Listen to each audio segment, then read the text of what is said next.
A very warm welcome to all. You have been waiting for the program. Firstly, I heartily welcome sir for joining us. I hope the program will be great and you will be enjoying it. Thank you और I am also welcome और thank you आप सभी का। जैसा कि आप लोग जानते हैं सर ऑनलाइन और ऑफलाइन दोनों ही पढ़ा रहे हैं। बच्चों के बहुत से सवाल थे जिसका जवाब अब आज सर देंगे। आज के सवाल के साथ वार्ता शुरू करते हैं। पहला प्रश्न है राहुल कुमार द्वारा, सर मेरा मन पढ़ाई में नहीं लग रहा, क्या करें?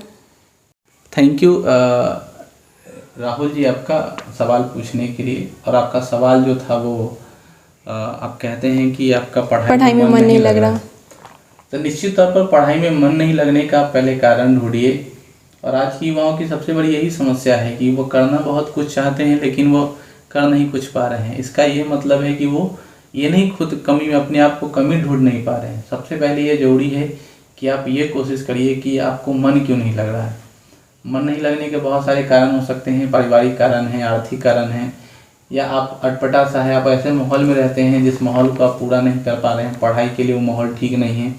तो पहले आप कमी को ढूंढिए और मुझे लगता है कि कमी ढूंढने के बाद वो पढ़ाई में ऑटोमेटिक मन लगेगा। हर आदमी को चाहिए कि अपने अंदर कमी को ढूंढें और अगर आप कमी को ढूंढ करके कमी को ख़त्म कर देते हैं तो निश्चित तौर पर पढ़ाई ही नहीं किसी भी काम में आपको मन लगना शुरू हो जाएगा।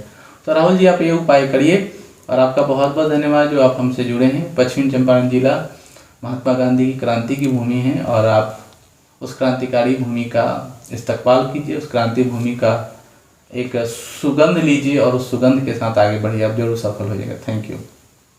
अगला सवाल है नीतीश कुमार द्वारा, पढ़ा हुआ याद नहीं रहता, क्या करें? नीतीश कुमार जी कहाँ से हैं? पटना से। हाँ, नीतीश कुमार जी पटना जिला के हैं। आपको मैं बता दूं कि पढ़ा हुआ याद लगभग आजकल युवाओं की सबसे ज़्यादा बड़ी समस्या है कि रिमेम्बरिंग पावर धीरे धीरे खत्म होते जा रहा है। इसका मेन कारण है कि हम लोग छोटी छोटी चीज़ गूगल से कनेक्ट कर रहे हैं, हर छोटी बात के लिए मोबाइल निकालते हैं, हर चीज़ बातों को रिटर्न आउट करके देखते हैं। तो मेरा मानना है कि आप जब कंफर्ट हो, ठीक है ना, सबसे पहले आप बॉडी को एक व्यायाम के साथ जोड़िए, एकाग्रता करिए, जिसको हम लोग अंग्रेजी में मेडिटेशन कहते हैं। आप अपने आप को पहले मन को शांत करिए और मन का शांत करने का तरीका है आप जिस भी धर्म से हों उस धर्म में कम से कम मेडिटेट होइए, एकांतवास करिए कुछ देर तक और रिकॉलिंग करिए। जो आप पढ़ते हैं उस चीज़ों को आप बिना किताब के सहारे रिकॉल करने की कोशिश करिए, दोबारा उसको दिमाग में अंडरलाइन करिए और जब आप दोबारा कर लेते हैं तो फिर कोशिश करिए उस चीज़ को लिखें और बार बार रिवीजन करते रहिए। याद किए हुए चीज़ों को लिखना है, दिमाग में सेटल करना है और एकाग्रता बहुत ज़रूरी है। अगर आप पढ़ रहे हैं तो एकाग्र मन से करिएगा तो आपको पढ़ा हुआ याद हो जाएगा। रिवीजन बार बार करिए। थैंक यू आपको। अच्छा मार्क्स लाने के लिए क्या कहे? ये सवाल किसले ने पूछा है? किसले जी का सवाल है, अच्छा मार्क्स लाने के लिए क्या करना चाहिए? हम इतना ही कहेंगे कि मेहनत इतनी खामोशी से करो कि सफलता शोर मचा दे। और शायद आज के समय में अगर आप बोर्ड का प्रिपरेशन कर रहे हैं, ठीक है, अगर आप किसी भी एग्ज़ाम की प्रिपरेशन कर रहे हैं तो उसकी सफलता उसकी अंतिम मुकाम होती है। शायद बोर्ड का एक अच्छा मार्क्स लाना ही मुकाम है। तो आप एक अच्छा मार्क्स लाने के लिए शुरुआती दौर से ही आप अपने बुकों का अध्यावार रिवीजन करें, बार बार उसका रिवाइज करें और एनसीईआरटी बुकों को ही अपना बनाएं। क्योंकि आपका एग्ज़ाम जो होगा वो एनसीईआरटी बेस्ड होगा। प्रीवियस ईयर क्वेश्चन को लगातार देखें और उसी पैटर्न पर आप तैयारी करें। हमें लगता है कि आप 450 पार जरूर चले जाइएगा, एक अच्छा मार्क्स अचीव करिएगा। या यह सबके लिए उपयोगी हो सकता है। आप जिस क्षेत्र फील्ड में काम कर रहे हैं वहाँ किसी भी चीज़ें को अगर प्रीवियस ईयर क्वेश्चन को देखते हैं और उसी अनुरूप अगर आप काम करना शुरू करते हैं तो आपकी सफलता होगी और ये मान के चलिए कि आप सफल हो गए हैं। थैंक यू किसले जी आपको हमारे से ऑफलाइन जुड़ने के लिए। एक सवाल विकास जी ने पूछा है जो कि नवादा से है, सर मेरे माता पिता मुझे पढ़ने नहीं देते, दुकान चलाने को बोलते हैं, क्या करें? हमारे लिए ये क्वेश्चन बहुत इम्पोर्टेंट है। तो इस क्वेश्चन को हम लाना चाह रहे थे और आया भी क्वेश्चन। पहली बार ऐसे भी आजकल कुछ लोग हैं जो बच्चे को पढ़ने से रोकते हैं और कुछ ऐसे बच्चे आज भी हैं जो पढ़ने के लिए इतने ज़्यादा उत्साहित हैं। आजकल तो युवाओं में पढ़ाई का क्रेज ही मर चुका है। ये विकास कुमार है, नवादा ज़िले से हैं। उनके माता पिता उनको कहते हैं तुम दुकान ही चलाओ और मतलब पढ़ाई, हो सकता है माता पिता के पास कुछ मजबूरी हो, आर्थिक मजबूरी हो। मेरा मानना है कि आप 24 घंटा तो पढ़ते नहीं हैं और दुकान भी 24 घंटा नहीं चलता है। जब कोई पेपर बेच करके, जब कोई शौचालय की सीट साफ करके, चपरासी का काम करके 8-8 घंटे ड्यूटी करके पढ़ सकता है, तो वो तो आपका अपना बिजनेस है, दुकान में लगातार ग्राहक नहीं आता है। तो आप कोशिश करिए अपने माता पिता को संतुष्ट करते हुए कुछ करके दिखाइए और माता पिता के कामकाज में हाथ बटाइए और फिर पढ़िए। आपके माता पिता आपके भविष्य के बारे में चिंतित होंगे, उनकी स्थिति उतनी अच्छी नहीं होगी, इसीलिए कहते होंगे दुकान चलाओ। तो आप दुकान चलाइए और उसके साथ पढ़ाई कीजिए, कोई बड़ी बात नहीं, आप सक्सेस हो जाइएगा, मेहनत करिए। आप 12th फेल मूवी देखे होंगे, उसमें बहुत अच्छे एक्टर रहे हैं, वो आटा चक्की चलाते थे और IAS का एग्ज़ाम क्रैक करते। आप तो 12th में होंगे या फिर अन्य चीज़ों का प्रिपरेशन कर रहे होंगे, तो वहाँ से जब कोई आदमी आटा चक्की चला के UPSC कर सकता है तो मुझे लगता है कि आप तो बड़ी आसानी से, ठीक है ना, दुकान चलाकर कुछ भी कर सकते हो, उससे आसान काम है। थैंक यू आपका विकास, आपका प्रॉब्लम दूर होना चाहिए। अंकित कुमार ने आपके बारे में कुछ पूछा है। सर अपने बारे में कुछ बताइए, हमें आपके बारे में जानना है और आपके जैसे बनना है। पहले तो मैं बोलूँगा मेरे जैसा नहीं बनो, क्योंकि हम बहुत बड़े लेवल को नहीं अचीव किए हैं, लेकिन फिर भी तुम्हारी अगर आकांक्षा है तो मैं अपने बारे में बता दूँ। मेरा नाम नवीन कुमार है और मेरे पिताजी एक साधारण किसान हैं, माताजी शिक्षिका हैं। मेरा पारिवारिक बैकग्राउंड राजनीतिक क्षेत्र से रहा है, लेकिन मैं उनसे बहुत ज़्यादा दूर हूँ। पिताजी एक साधारण किसान हैं समझिए, और मेरी शुरू से इच्छा रही है कि जो भी कंडीशन हो परिवार की, उस कंडीशन में ही, ठीक है, आप पढ़ाई करें। मैं मैट्रिकुलेशन की पढ़ाई करने के बाद शहर की तरफ लौटा और इंटरमीडिएट की पढ़ाई की। इंटरमीडिएट के बाद मैंने इंजीनियरिंग में दाखिला लिया और फिर पढ़ाई का सिलसिला जारी हो गया। रहा बात कि मैं किसी भी क्षेत्र में आज तक अपने आप को कमज़ोर नहीं माना हूँ आर्थिक दृष्टिकोण से।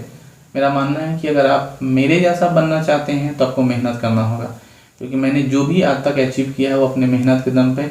आज तक मैंने न संबल परिवार का उपयोग किया है, न अपने आर्थिक चीज़ों का उपयोग किया है। जो भी है खुद के दम पे है, अपना है।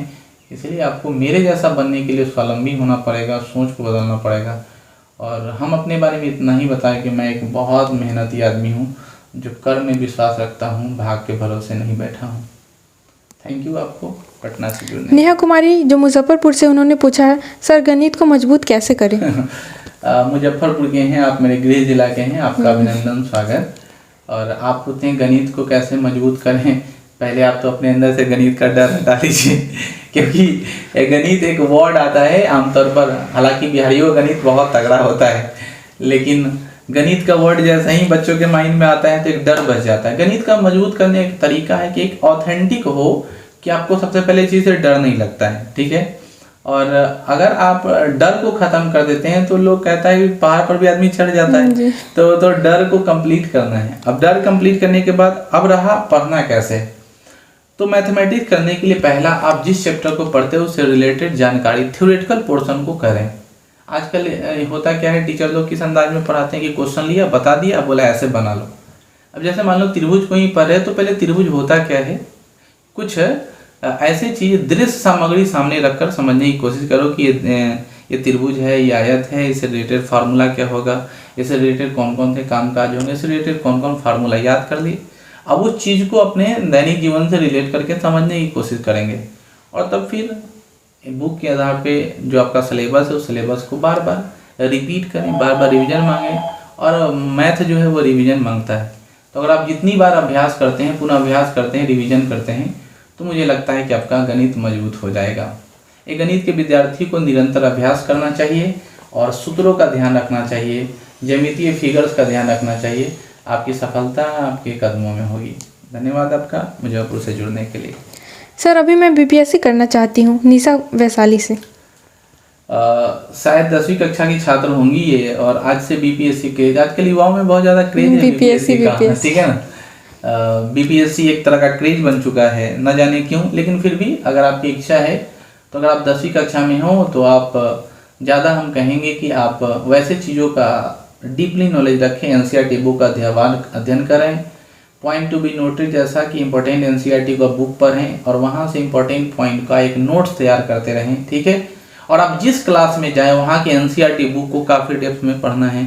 अगर आपके पास समय होता है तो 6, 7, 8, 9 और 10 की बुक को एनसीईआरटी अगर अभी ही कम बैक कर लेते हैं, 11-12 आपका आना बाकी है, तो आप एक अच्छे बीपीएससी मतलब लड़ाकू टाइप का हो जाइएगा जिस समय आप ग्रेजुएट होने के बाद आप फॉर्म भरते हैं तब। तो आपको एनसीईआरटी बुक पढ़ना चाहिए और आप जिस क्लास में हैं उसकी खूब अच्छे से तैयारी करनी चाहिए। आप बीपीएससी क्रैक कर जाएंगे। आत्म मनोबल आप अपना ऊंच रखिए। थैंक यू निशा जी जुड़ने के लिए। एक प्रश्न अंकित कुमार ने जो कि पटना से पूछा है, सर पढ़ाई क्या नौकरी के लिए होती है? ये तो मेरे साथ लागू होता है। पढ़ाई क्या नौकरी के लिए ही जरूरी है, और सामाजिक प्रतिष्ठा पाने के लिए जो समाज का एक लॉजिक है, उस लॉजिक को पाने के लिए हम कहेंगे कि नौकरी जरूरी है। लेकिन अगर आपको कहीं दहाड़ मारना है, अगर आपको कहीं पे किसी को ये लोहा मनवाना है, अपने विद्वता को हासिल करना है, उसके लिए नौकरी नहीं जरूरी है, उसके लिए नॉलेज जरूरी है। और आप किसी भी आदमी के सामने दहाड़ तभी मारोगे जब आप पुस्तकों का अध्ययन करोगे। तो पढ़ाई के लिए नहीं बल्कि जीने के लिए नौकरी जरूरी है। ठीक है, पढ़ाई के लिए नौकरी नहीं जरूरी है, नौकरी के लिए पढ़ाई नहीं जरूरी, जीने के लिए नौकरी जरूरी है। बल्कि समाज में एक विद्वता हासिल करने के लिए, इस आसपास में एक विद्वता हासिल करने के लिए निश्चित तौर पर नौकरी नहीं ज्ञान की आवश्यकता है। बिल्कुल। थैंक यू आपका जुड़ने के लिए। सर आप अपने एजुकेशन के बारे में कुछ बताइए। प्रिया। हालांकि मैं अपने एजुकेशन के बारे में एक वीडियो में बताया था भाई। बच्चों के साथ इतना अच्छा क्यों रहता है? यह सवाल पुतुल कुमार खगड़िया से पूछा गया। खगड़िया जिला और खगड़िया जिला से क्वेश्चन है। पहले तो खगड़िया जिला से मैं आपको कहूँ कि जब भी आप आइए तो एक हांडी दही लेके हमसे जरूर मिलिएगा, क्योंकि खगड़िया जिला का दही बहुत फेमस है। रहा बात, तभी तो आपका भी संबंध मेरे साथ मजबूत होगा।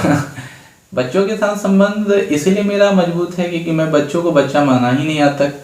अगर मैं हमेशा उनके साथ फ्रेंडली कनेक्ट रहने का कोशिश किया हूँ, हमेशा सबको छोटा भाई बहन ही माना हूँ। और जिसकी जिस प्रकार की इच्छा रही है, जिसकी जिस प्रकार की रुचि रही है, उसको हम उसी रुचि के अनुसार ढालने की कोशिश किया हूँ।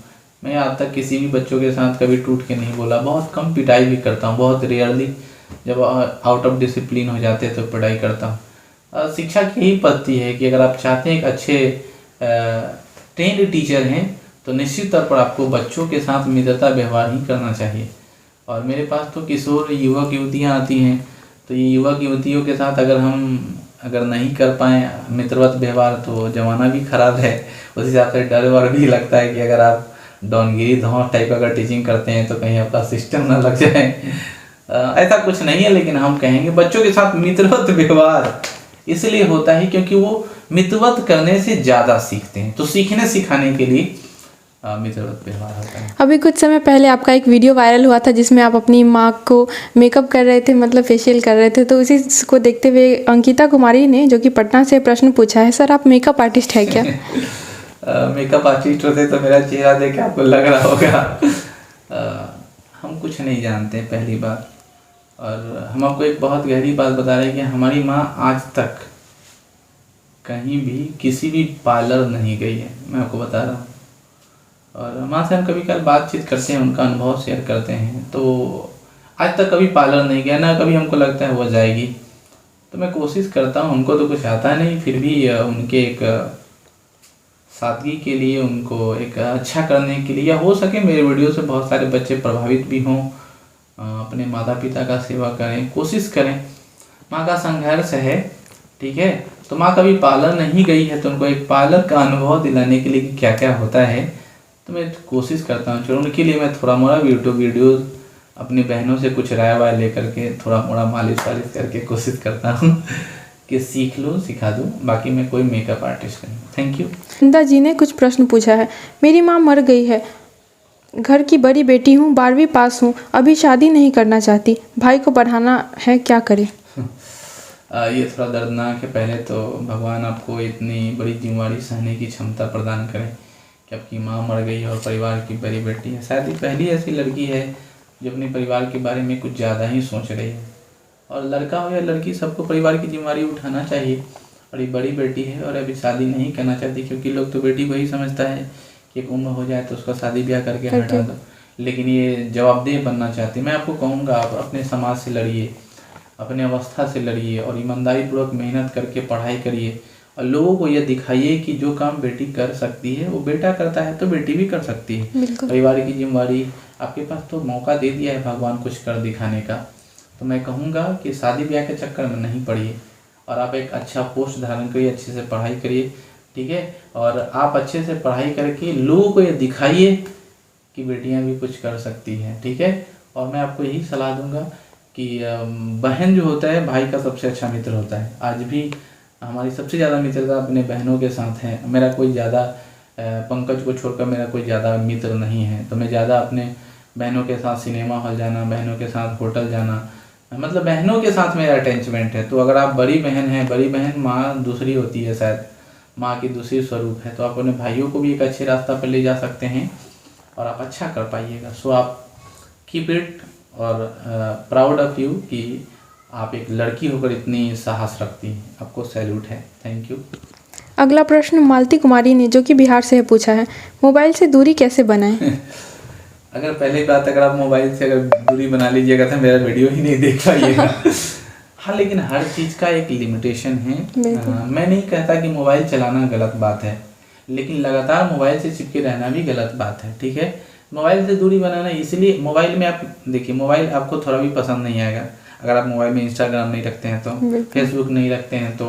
अगर ये दो चीज़ हटा देते हैं, व्हाट्सएप अगर हटा दिए तो मोबाइल को छुए भी नहीं है। अगर आपको कोई तरह गेमिंग में इंटरेस्ट है तो अगर गेमिंग को हटा देते तो मोबाइल कोई छुएगा ही नहीं।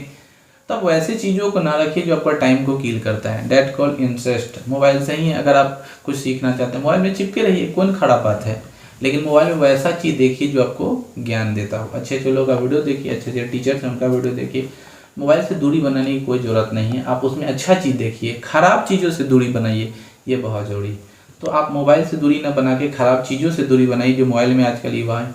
मैं तो सीधा कहता हूँ कि आजकल युवाएं मोबाइल का गलत उपयोग कर रहे हैं, फोन वीडियो देखते हैं, मोबाइल में इकलौता जा करके एकांतवास करते हैं और गलत गलत चीज़ों को देखते हैं। तो हमें लगता है कि युवाओं को इस सब चीज़ों से दूर होना चाहिए और उस मोबाइल का सदुपयोग कर रहे हैं। बच्चा लोग जुआ खेलता है मोबाइल से, बच्चे लोग उसमें तरह तरह के ऐप डाउनलोड करते हैं और मोबाइल, तो हमको लगता है मोबाइल उसके लिए ख़राब है। लेकिन अच्छी चीज़ ये है कि कुछ बच्चे मोबाइल से ही पढ़ के दरोगा बन जा रहे हैं, मोबाइल से भी पढ़ के डीएसपी बन जा रहा है, मोबाइल से ही पढ़ के बीपीएससी क्रैक कर रहा है, तो उनके लिए तो मोबाइल अच्छा है। तो आप अच्छे चीज़ों से अपनापन बनाइए, गलत चीज़ों से दूरी रखिए, मोबाइल से दूरी रखने की आवश्यकता नहीं है। थैंक यू आपका जुड़ने के। हाँ, ठीक नहीं है, यहाँ घर से बाहर जाने नहीं देते, क्या करें? प्रतिभा कुमारी बक्सर जिले से।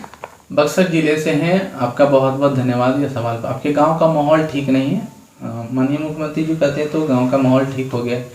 आपके माता पिता का दिमाग ठीक नहीं है, मैं बार बार कहता हूँ।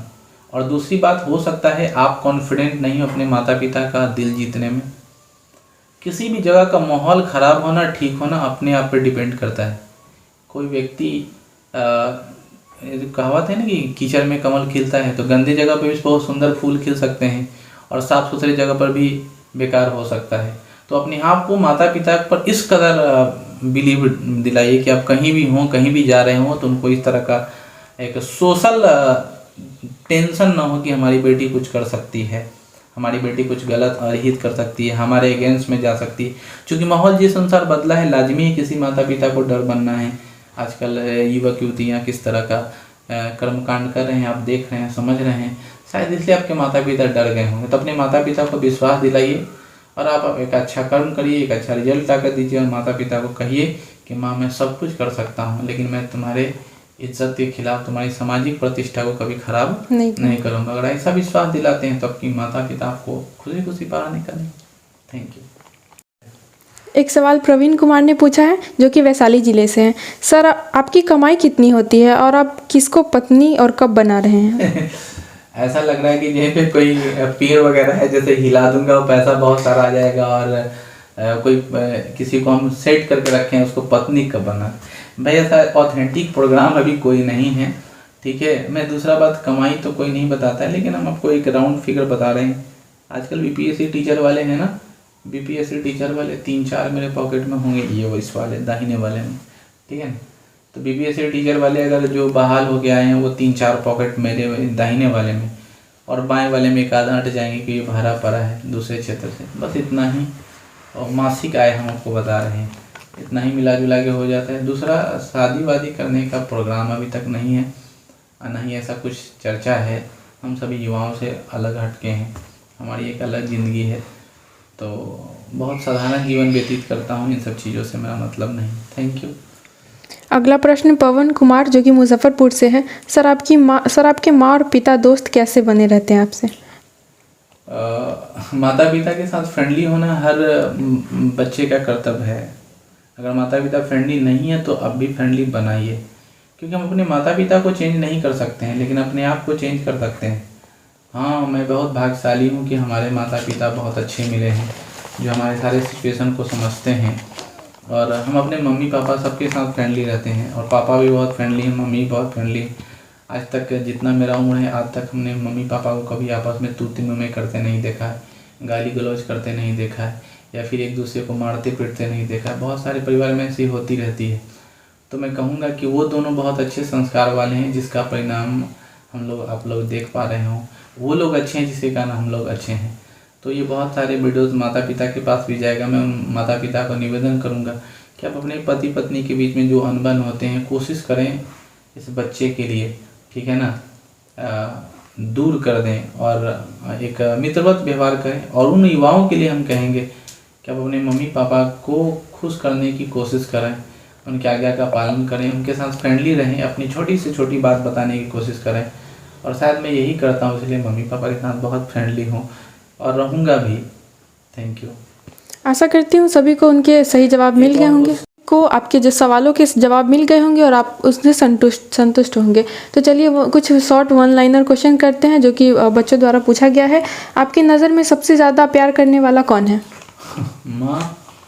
शायद माँ से ज़्यादा कोई किसी को नहीं प्यार करता है। माता पिता हम कह सकते हैं, बिना शर्त के वो प्यार करते हैं। आगे। सबसे ज़्यादा केयरिंग पर्सन कौन है? हमारे लिए सबसे ज़्यादा केयर पर्सन तो जो था वो चला गया, लेकिन उसके बाद हम किसी को देंगे तो बहन का। सबसे ज़्यादा केयरफुल पर्सन है मेरे लिए तो बहन। आपका पसंदीदा रंग कौन है? लड़कियों की तरह मेरा कोई फिक्स कलर नहीं है। इस शर्ट को देख के आप अंदाजा लगा सकते हैं, लाल ब्लू हरा पीला नीला बैगनी आसमानी नीला, कितना सुंदर इंद्रधनुष निकला। कोई पसंदीदा रंग नहीं है। आपका पसंदीदा खाना क्या है? हाँ, बिहारी हूँ, बिहारी की तरफ ज़्यादा है। रोटी दाल भुजिया, 4 रोटी दाल और भुजिया हम ज़्यादा खाते हैं। भुजिया मेरा पसंदीदा है बस। आपके शौक क्या है?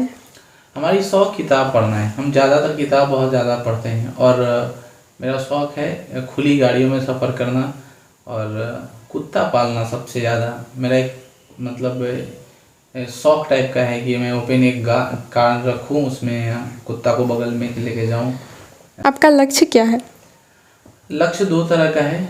हम इतना ही कहेंगे, माता पिता को समाज में सामाजिक प्रतिष्ठा दिलाना और माता पिता के खुश रखने की हर वो कोशिश करना जो संभव हो सके हमसे। हमारे जीवन का सबसे ज़्यादा लक्ष्य यही है। हम हमेशा सोचते हैं कि हम वो काम करेंगे जिससे हमारे माता पिता का सम्मान, हमारे माता पिता का मान कीर्ति में वृद्धि हो। मेरे जीवन का यही लक्ष्य है। मैं पूरा तरह से अपने माता पिता को डेडिकेटेड हूँ। आप कब तक टीचिंग कीजिएगा? टीचिंग का रहा करियर सवाल तो मैं बता दूं, जब तक जीवित हूं तब तक, इस धरती पे जब तक हूं तब तक मैं टीचिंग करूंगा। और जरूरी नहीं है कि आप टीचिंग एज ए पेशा के रूप में करते हैं। मैं अलग भी क्षेत्र में अगर मैं चला गया फिर मैं टीचिंग को नहीं छोड़ूंगा। यह ऐसा क्षेत्र है जिसमें संभावनाएं अपार हैं। किसी को बनाने, किसी को बढ़ाने का एक अवसर प्रदान होता है। तो मैं टीचिंग जीवन भर करूँगा, कभी नहीं छोड़ूंगा टीचिंग। ये प्रॉमिस है सबसे। ख़त्म। जी, थैंक यू।